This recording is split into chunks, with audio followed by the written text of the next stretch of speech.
26 जनवरी क्यों मनाई जाती है, इसके पीछे एक हिस्ट्री है। जैसे कि हम 15 अगस्त 1947 को भारत एक आज़ाद हुआ था, तो उसके बाद हमारे पास एक संविधान की आवश्यकता थी। तो संविधान की आवश्यकता थी, तो जो संविधान बनने के बाद तैयार हुआ वो 26 जनवरी 1950 को भारत का संविधान क्या हुआ, लागू हुआ।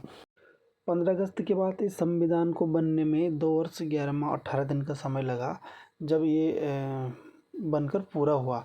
और उसके बाद 26 जनवरी 1950 को ये लागू किया गया। ठीक है,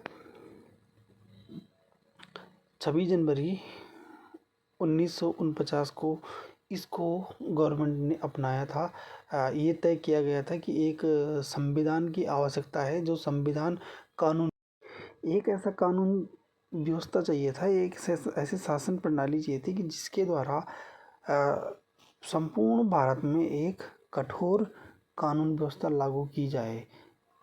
इसलिए हमें संविधान की आवश्यकता पड़ी। ठीक है,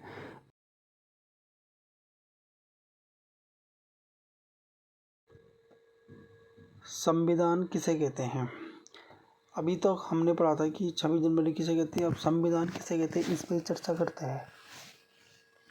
संविधान एक ऐसी व्यवस्था है कि जो कानूनी तौर पर प्रत्येक व्यक्ति, प्रत्येक नागरिक के कर्तव्यों एवं अधिकारों को क्या करता है, संरक्षित करता है। कहने का तात्पर्य ये है कि संविधान हमें क्या देता है, संविधान हमें कानून देता है, हमारे अधिकार देता है, हमारे कर्तव्य देता है। प्रत्येक व्यक्ति को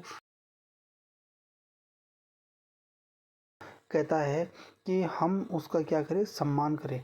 जो शासन ने नियम बनाए हैं, रूल रेगुलेशन बनाए हैं, उनको हम क्या करेंगे, फॉलो करेंगे।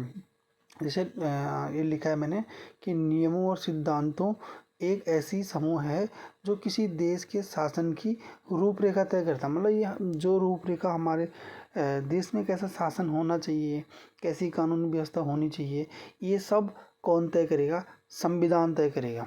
ठीक है, तो संविधान में कुछ पॉइंट होते हैं जो इम्पोर्टेंट्स होते हैं, उनको मैं पॉइंट में आपको बता देता हूँ।